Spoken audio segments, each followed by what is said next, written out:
آپ شراب کو حرام کیوں نہیں کر دے دیتے؟ آج تو قوال مسے لے لے کر قوالی گاتا ہے، نیچے سبحان اللہ کی آواز آتی ہے، میں شرابی میں شرابی، اور اس میں شرابی کی قوالی کو بھی ثواب سمجھ کے لاہور کی بسوں میں تبرکن صبح صبح لگایا جاتا ہے۔ لا حول ولا قوت الا باللہ۔ آقا اس شراب کو حرام قرار کیوں نہیں دیتے؟ کہا عمر رب نے حرام نہیں کیا، میں کیسے کر دوں؟ آسمان والا شراب کی حرمت کی آوازیں اتار دیتا ہے۔ یہ وہی عمر ہے جس نے کہا تھا آقا مقام ابراہیم پر نماز پڑھنے کو جی چاہتا ہے، آسمان والا مقام ابراہیم پہ نماز پڑھنے کے احکام اتار دیتا ہے۔ یہ وہی عمر ہے رضی اللہ عنہ وارضا جس نے بدر کے موقع پہ کہا تھا آقا قیدی آئے ہیں، میرے بھی ہیں پرائے بھی ہیں، ان سے جزیہ نہ لو، جزیہ لے کے رہا نہ کرو، میرے حوالے کرو، ابو بکر کے اس کے حوالے کرو، عثمان کے اس کے حوالے کرو، ہم اپنے رشتہ داروں کی گردنوں کو کاٹ کر آج اعلان کر دیں جو محمد کا نہیں ہے وہ ہمارا بھی نہیں ہے صلی اللہ علیہ وسلم۔ وہ امیر المومنین اللہ کے حبیب علیہ السلام نے عمر ابن خطاب کے مشورے کو نہ مانا، ابو بکر کے مشورے کو مان لیا۔ تھوڑی دیر گزری، دیکھا ابو بکر بھی رو رہے ہیں، محمد الرسول اللہ بھی رو رہے ہیں صلی اللہ علیہ وسلم۔ کہتے ہیں آقا آپ کو کس نے رلایا ہے؟ میں بھی روؤں، مجھے بتاؤ کیوں رو رہے ہو، ہم بھی روئیں۔ کہا عمر جو تو نے فرش پہ فیصلہ کیا تھا وہ رب نے عرش پہ فیصلہ کیا تھا، جو تو نے سوچا تھا وہی مالک نے کہا تھا۔ وہ امیر المومنین، لیکن یہ ساری عزتیں، یہ سارا احترام، یہ ساری محبتیں امیر المومنین عمر ابن خطاب کی ایک پلڑے میں، اور دوسرے پلڑے میں صرف اتنی سی بات کہ حج تمتع سے منع کرنے کا حکم محمد کے حکم سے ٹکرا رہا ہے، اور ساری عزتوں کے باوجود بیٹا لخت جگر کہتا ہے من ابی، باپ کون ہوتا ہے؟ نزل الشریعہ علی محمد وما نزل الشریعہ علی ابی، شریعت میرے بابا پر نہیں آئی، شریعت محمد الرسول اللہ پر آئی ہے صلی اللہ علیہ وسلم۔ ابن عباس کہتے ہیں عمر آپ اللہ کی کتاب کے مطابق فیصلہ کرنے والے اور تقسیم میں انصاف کرنے والے امیر المؤمنین یہ الفاظ سنتے ہیں، دل کو تسلی ہوتی ہے، اٹھ کر بیٹھتے ہیں اور کہتے ہیں ابن عباس قیامت کے دن ان باتوں کی گواہی رب کے سامنے دے گا، ان باتوں کی گواہی کیا قیامت کو بھی دے گا؟ ابن عباس نے کہا ہاں ضرور میں قیامت کو ان باتوں کی گواہی دوں گا جو آج آپ کے سامنے کہہ رہا ہوں۔ سیدنا علی رضی اللہ عنہ وارضا جنازے پر آتے ہیں اور کہتے ہیں عمر آپ نے اپنے بعد کوئی ایسا نہیں چھوڑا کہ اس جیسے نام اعمال کی میں خواہش کر سکوں، بے شک میں نے اکثر یہ تعریف علی کر رہے ہیں رسول کے صحابی عمر ابن خطاب کی، یہ کہنے والوں کہ عمر علی کے دشمن تھے، نعوذ باللہ ثم نعوذ باللہ، یہ دشمنی تمہارے دل میں ہے، اہل بیت اور صحابہ کے درمیان دشمنی نہیں محبتیں تھی۔ ارے اگر علی کی دشمنی عمر سے ہوتی اپنی بیٹی کا نکاح عمر سے کیوں کرتے؟ جاؤ یہ تو آج بھی جا کر اپنی گلیوں چوراہوں میں پوچھ لو، اپنی بیٹی جو جگر کا ٹکڑا ہوا کرتا ہے کوئی اپنے دشمن کو دے سکتا؟ اور وہ علی ہے جس کے بارے میں یہ بھی نہیں سوچا جا سکتا کہ اس نے ڈر کے دے دی ہوگی، وہ شیر خدا ہے بقول تمہارے اعلانات۔ ہم علی کو اللہ کا اسد مانتے ہیں، اللہ کا شیر مانتے ہیں۔ تم اگر علی اور عمر کے درمیان بغاوت، بغض اور نفرت کی باتیں کرتے ہو، قیامت کی دیواروں تک اس ایک سوال کا جواب تمہاری پوری جماعت نہیں دے سکتی۔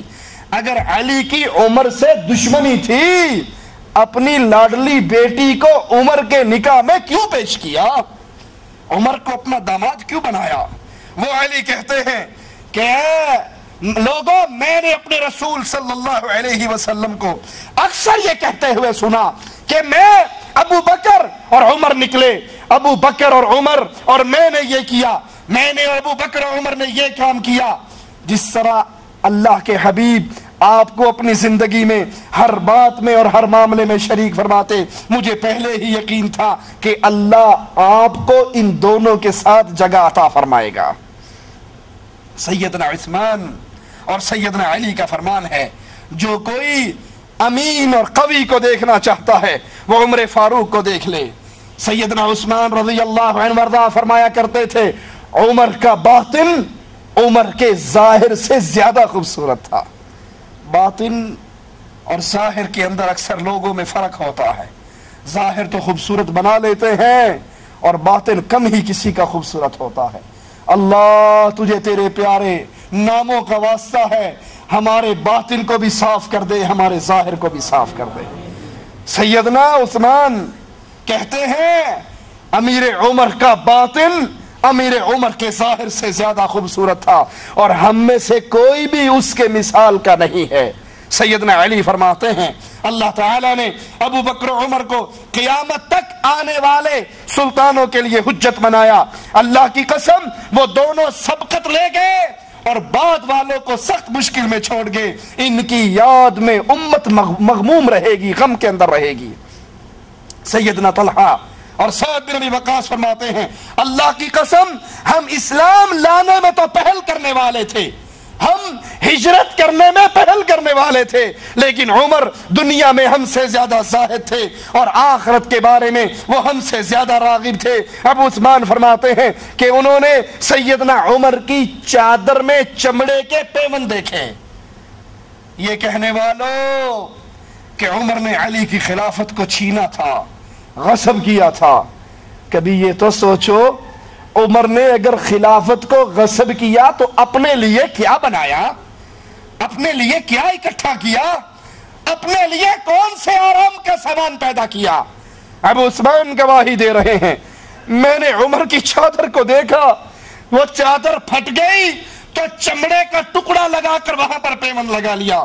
انس فرماتے ہیں کہ عمر فاروق کے دونوں کندھوں کے درمیان، دو کندھوں کے درمیان 4 چمڑے کے ٹکڑوں کا پیمن لگا ہوا۔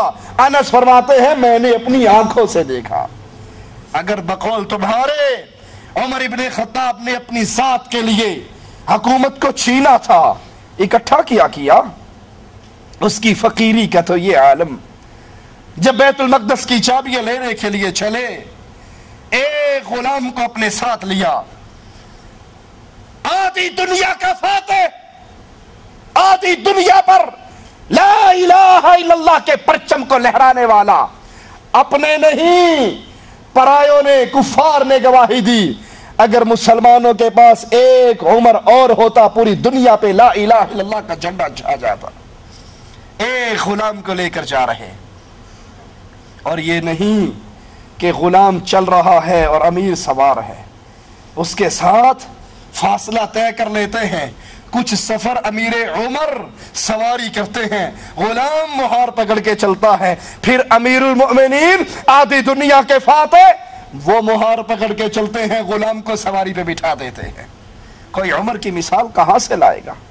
اور جب کفار کے علاقے میں پہنچے، اللہ کی شان، اس وقت سواری کرنے کی باری غلام کی تھی۔ غلام نے کہا امیر المؤمنین اب تو کافروں کا علاقہ آ رہا ہے، میں اپنی باری آپ کو دیتا ہوں، قربان کرتا ہوں، اللہ کا واسطہ ہے آپ نیچے نہ اتریے وگرنہ ہماری بے عزتی ہوگی کہ امیر المومنین کا غلام سواری کر رہا ہے اور خود اس کے خادم بن کر آگے چل رہے ہیں، آپ اوپر سوار رہیے۔ جواب میں کہتے ہیں اے میرے ساتھی، یہ کہنے والے کہ کفار کیا کہیں گے، عزت آسمان سے اترتی ہے، دنیا کی چیزوں میں نہیں ہے، اب تیری باری سواری کرنے کی ہے اور امیر المومنین کی باری آگے چلنے کی ہے۔ عیسائیوں نے دیکھا امیر المومنین کو آتے ہوئے تو پوچھتے ہیں یہ جو آ رہے ہیں یہ دو خبر دینے کے لیے آ رہے ہیں کہ پیچھے امیر المومنین کا دستہ آ رہا ہے؟ کہا نہیں، یہ امیر المؤمنین خود آ رہے ہیں۔ کہا اچھا جو یہ اونٹ پہ سوار ہے یہ تمہارا امیر المؤمنین ہے؟ کہا نہیں، یہ اس کا غلام ہے اور وہ ہار پکڑ کے نیچے چل رہا ہے۔ اب اس کی باری چلنے کی تھی، غلام کی باری سواری کی تھی۔ چابیاں لا کے امیر عمر کے قدموں میں ڈال کر کہتے ہیں جو اپنے غلاموں سے یہ سلوک کرتا ہے وہ ہم سے بھی برا سلوک نہیں کرے گا۔ بغیر لڑے ملک فتح ہو جاتے ہیں۔ وہ عمر رضی اللہ عنہ وارضا، انس کہتے ہیں میں نے اس کے دو کندھوں کے درمیان چمڑے کے 4 ٹکڑوں کا پیوند دیکھا۔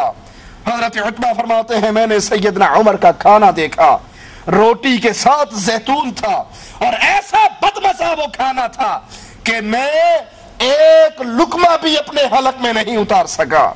میں نے کہا امیر المؤمنین آپ کے پاس دسترخوان نہیں، مائدہ نہیں، اچھا کھانا نہیں؟ آپ نے جواب میں کہا کیا جس مائدے کی مجھ سے بات کرتا ہے سب مسلمانوں کے پاس ہے؟ جب سب مسلمانوں کے پاس نہیں ہے تو مسلمانوں کا امیر عام مسلمانوں سے زیادہ اچھا کھا کر رب کو کیا منہ دکھائے گا؟ جب سب کے پاس نہیں تو میں دنیا کی زندگی کی لذتوں میں نہیں پڑ سکتا۔ ایام خلافت میں لوگوں کے گھر جا کر امیر المؤمنین کام کر دیا کرتے اور راتوں کو گشت کیا کرتے۔ اللہ مالک نے توفیق دی تو امیر المؤمنین امیر عمر رضی اللہ عنہ وارضاہ کی زندگی کے باقی واقعات اگلے درس میں بیان کریں گے۔ اقول قولی ھذا واستغفر اللہ لی ولکم ولسائر المسلمین۔